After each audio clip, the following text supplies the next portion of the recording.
வணக்கம். இன்னைக்கு நாம ஒரு பிரம்மாண்டமான திட்டத்தை பத்தி ஆழமா பார்க்க போறோம். 50 வருஷம், 1 கோடி மக்கள். இது ஒரு மிகப்பெரிய ஆன்மீக இயக்கத்தோட லட்சிய திட்டம். பழங்கால ஞானத்தை இன்னைக்கு இருக்கிற இந்த டிஜிட்டல் உலகத்துக்கு எப்படி கொண்டு வர போறாங்க? வாங்க, இந்த திட்டத்துக்கு பின்னாடி என்ன இருக்குன்னு விரிவா பார்க்கலாம். சரி, இந்த திட்டத்தோட ஆணிவேர் யார்? இது எங்க இருந்து தொடங்குது? 40 வருஷமா ஆழ்ந்த அனுபவம் கொண்ட ஆன்மீக குருவான குருஜி மசிதான் இந்த மாபெரும் தொலைநோக்கு பார்வைக்கு பின்னாடி இருக்காரு. முதல்ல இந்த திட்டத்தோட கால அளவை பாருங்க. 50 ஆண்டுகள். இது ஏதோ 1-2 வருஷத்துல முடியிற திட்டம் இல்ல. இது ஒரு தலைமுறைக்கான அர்ப்பணிப்புன்னே சொல்லலாம்.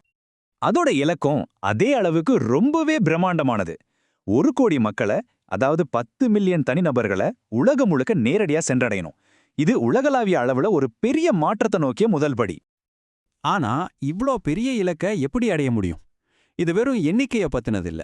மக்களோட வாழ்க்கையில உண்மையான நேர்மறையான மாற்றங்களை கொண்டு வர்றது தான் இதோட உண்மையான நோக்கம். அது எப்படி சாத்தியமாக போகுதுன்னு தான் நாம பார்க்க போறோம். இந்த முழு திட்டத்தோட அஸ்திவாரமே 7 முக்கியமான ஆன்மீக பயிற்சிகள் தான். இந்த 7 பயிற்சிகள்ல இருந்து தான் எல்லாமே தொடங்குது. இந்த 7 பயிற்சிகளோட பெயர்களே பாருங்க, ஒவ்வொன்றும் எவ்வளவு தனித்துவமா இருக்கு இல்லையா?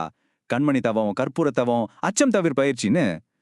இது ஒவ்வொன்றும் என்னன்னு ஆழமா பார்க்கறதுக்கு முன்னாடி ஒரு சில பயிற்சிகளை பத்தி முதல்ல புரிஞ்சுக்குவோம். முதல்ல கண்மணி தவம்.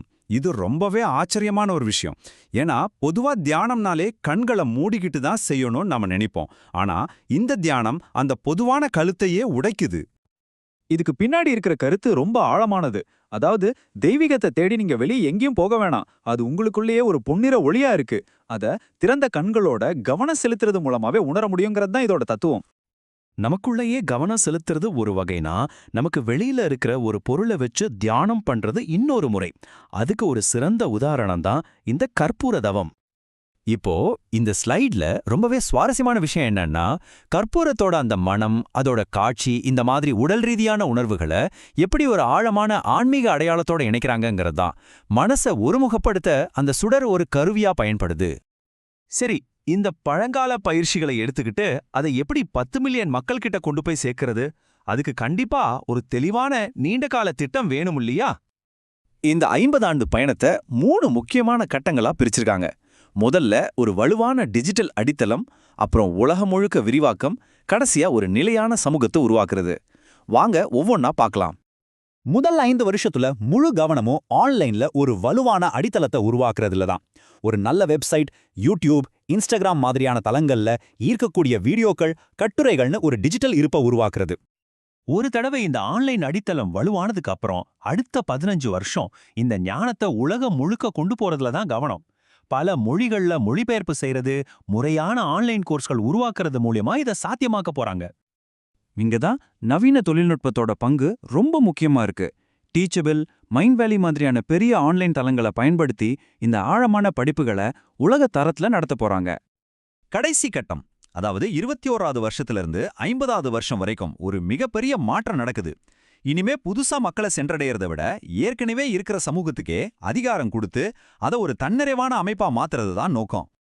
கடைசியா இதோட நோக்கம் வெறும் போதனைகளை கொடுக்கறது மட்டும் இல்ல, பின்தொடர்பவர்களையே தலைவர்களா மாத்தி ஒரு நிலையான உலகளாவிய சமூகத்தை உருவாக்குறது தான் உண்மையான இலக்கு. இந்த உத்தி எப்படி மாறுதுன்னு பாருங்க.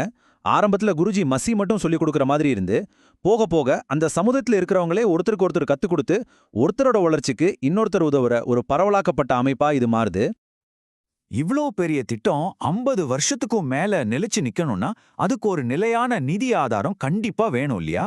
அதுக்கும் ஒரு தெளிவான திட்டம் இருக்கு. கோர்ஸ் கட்டணம், மெம்பர்ஷிப், நன்கொடைகள்னு பல வழிகள்ல நிதி திரட்டப்படுது. அப்போ உண்மையான வெற்றிங்கிறது எவ்வளவு பேரை சேர்த்தோங்கிற எண்ணிக்கையில இல்ல, இந்த சமூகம் தானாவே இயங்கி இந்த ஞானத்தை அடுத்தடுத்த தலைமுறைக்கு கொண்டு போகும்போதுதான் இந்த 50 ஆண்டு திட்டத்தோட முழுமையான வெற்றி அடங்கியிருக்கு. இப்போ நாம என்ன எப்படிங்கிறதெல்லாம் பார்த்துட்டோம். ஆனா இது நம்ம எல்லார்கிட்டயும் ஒரு முக்கியமான கேள்வியை விட்டுட்டு போகுது.